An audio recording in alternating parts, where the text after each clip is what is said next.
She touches like my knee and try to console me and says, "Your daughter has a grade 3 liver laceration, is bleeding internally." This injury could only be caused by somebody drop kicking a baby across a room or repeatedly punching them in the abdomen. My baby has no marks on her. I said, "Are you telling me someone punched or kicked my baby?" Armed security guard came into the room and took Amelia from me and told me I had to gather my belongings and that I was being escorted off the premises and that all 3 of my children had been taken into state custody.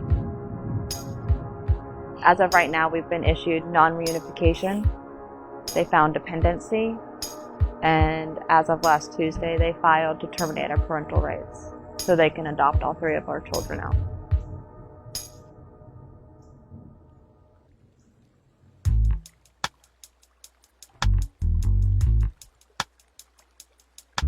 Corey and I were married at 21. Shortly thereafter, we tried to start having a family.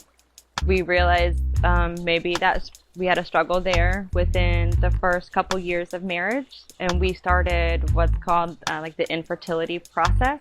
Ultimately, where our road led us was through to IVF about 14 years later.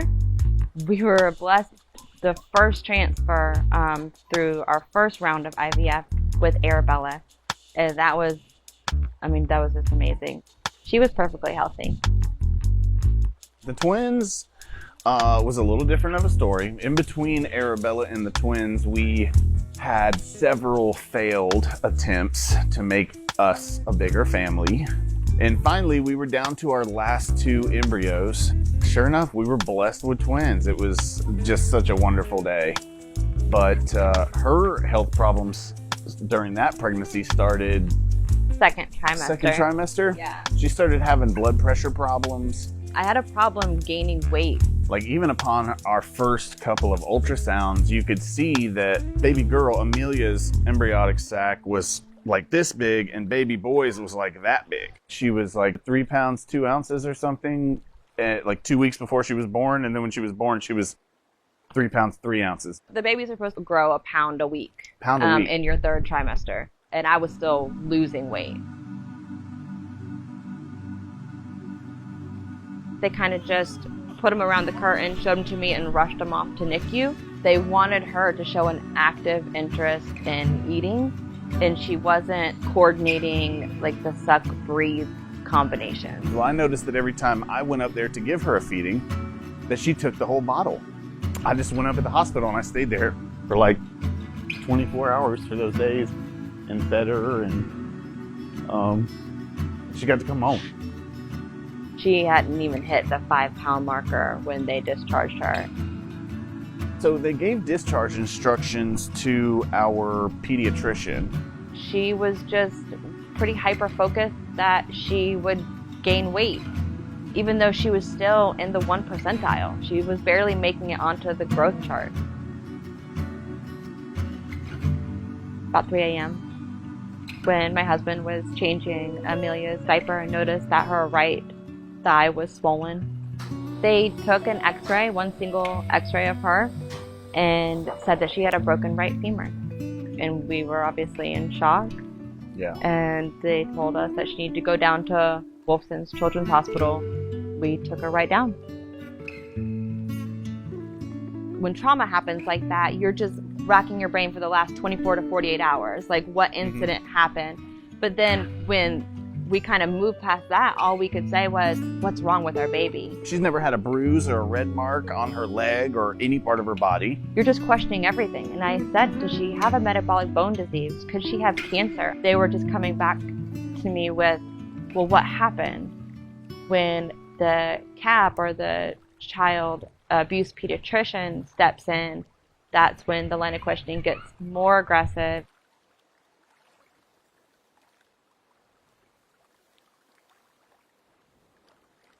We were questioned separately by Dr. Knox and her team, and then she starts going into that vile description of how it occurred. She was acting like she was holding a baby in one arm and then physically punching it with the other. And I looked at her again and I was like, how is that even possible? And I said, can you tell me how old this injury was? Did someone hurt her when she was in NICU? And she's 8 pounds. She can't even hold her head up. Wouldn't she have a neck injury? Wouldn't she have a head injury or anything? And she promised me that she was going to go to the radiologist and find these answers out for me and get right back to me. And then I never saw her again after that.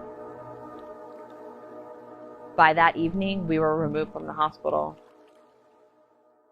They can't say within medical certainty that these injuries are non-accidental trauma. They can say within a mathematical certainty, perhaps. What they're really saying is it's 75% likely that it is, but they discredit that other 25%.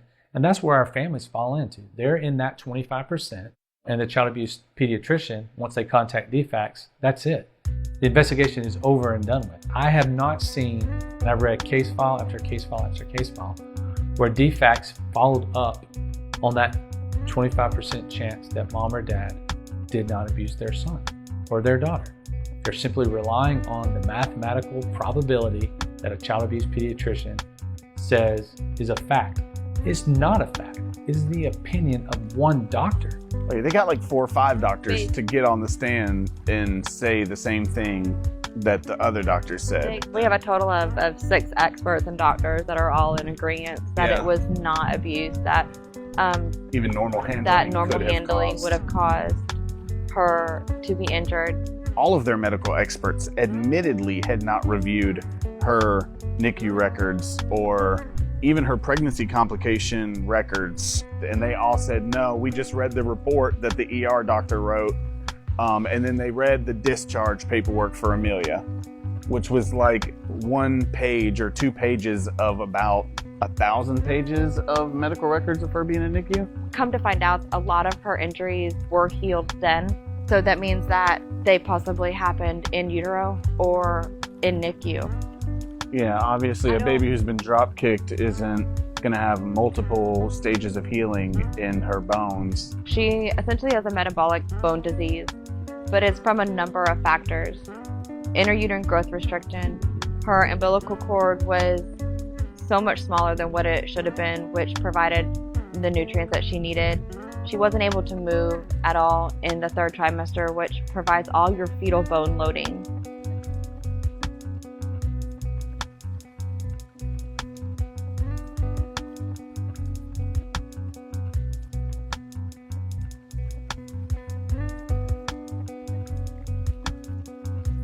But what it comes down to is she has a metabolic bone disease on top of she could possibly have inherited Ehlers-Danlos syndrome from me.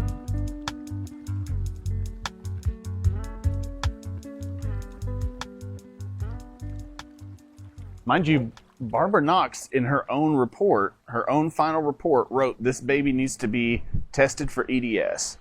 Still to this day, the baby, even though it's been court ordered, still has not been tested for EDS.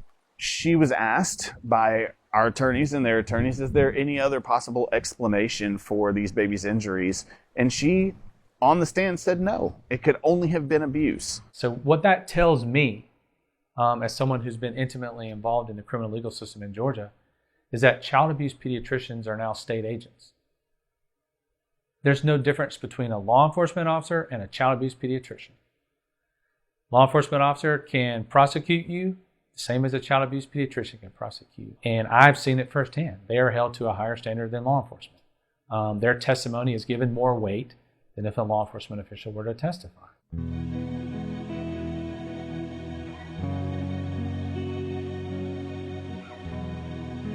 I can guarantee you the work that the team does to vet these cases is far more thorough than anything that DFCS has done and law enforcement has done, and they're trying to put these moms and dads in cages for decades.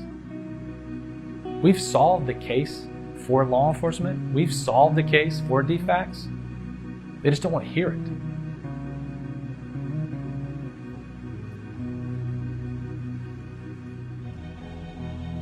They did grant me bond, but one of my conditions is that I have no contact with Amelia. So I haven't seen my daughter since early December. So I've missed her first birthday. I've missed Father's Day with her, Mother's Day. A lot of just milestones, her growing. I miss her a bunch. Despite the statutory mandate to reunite children with their families, DFCS remains a discount adoption agency and perhaps Georgia's largest. The Adoption and Safe Families Act and other budgetary incentives and bureaucratic quirks effectively place a bounty on the heads of children suitable for adoption. We've seen it time and time again. TPR is one of the first things that DFCS says versus reunification. It's not uncommon for a caseworker to make comments to parents, something similar to, your children are young, they're white, they're healthy, and they're very adoptable. If you don't do what I say, we're going to adopt your children. We fought our whole life to complete our family. We love these kids more than life itself, and I would, every last breath of my body, I would fight to have them back. And it's doing a lot of damage to our 4-year-old. She is really struggling. She has little seizures and panic attacks. And She's angry. Yeah, she's mad. She asked questions like, she asked us if we were mad at her or if we still love her. She recently asked in one of our visitations if she can go back into mommy's belly. Yeah, she was trying to literally go back in mommy's belly and live there. Curled up in a little ball on my tummy. And that gave her peace and comfort until it was time to leave.